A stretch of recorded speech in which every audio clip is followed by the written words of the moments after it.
I was watching a YouTube channel called The Yes Theory, and if you don't know them, I highly recommend you check them out. These young guys from LA who have a theory to always say yes to everything. And so what they did was, Omar, the one guy, he decided to go and do 5 days in total silence and in total darkness.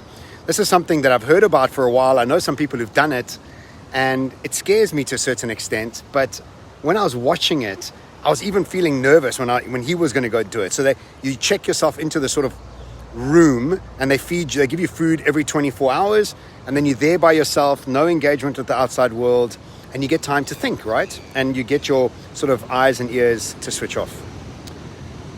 The first 2 to 3 days, he freaked out. And at the end of the sort of the fourth and fifth day, he was speaking about how much space he had in his head. And what he said was profound. He said he had so much space to think and so much space in his head that he was able to have two opposing ideas at the same time. He was able to be incredibly angry and incredibly grateful at the same time. And that got me thinking. To be able to hold two opposing thoughts in your head and not leaning towards one or the other shows an incredibly elegant, powerful mind. You know, I've been meditating for 15 years, and the whole point of meditation is to allow or to manage the comfort in your brain, the ability to have space in your brain. And I was riding around in Thailand on a scooter, and I was thinking, you know, the Russian war, as much as I don't agree with it, I kind of can see it from Putin's angle when he says that America is able to do these things, and we back America when they went into Iraq and Afghanistan. He's done it to Ukraine, but we're now anti-Russia, but we're pro-America. And it got me thinking is that I understand his frustration with America, and I think many people in the world do.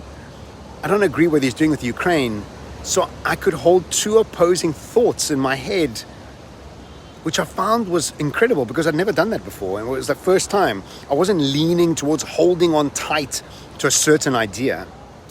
So the question is what opposing thoughts can you hold in your head? And how can you see the world empathetically, hold a clear vision of something that is malleable? That's true adaptability, if you think about it. And as my friend Nick always says, he says, strong opinions held loosely. And I find as I'm getting older, you don't know everything. You can't be righteous about your thinking. You've got to be open, ask questions, be inquisitive, be fascinated, and ultimately leave a conversation with maybe two opposing ideas at the same time in your mind. And I think that is by far the most intelligent thing we could be doing or striving to do. Anyway, hi from Cape Town. Ciao.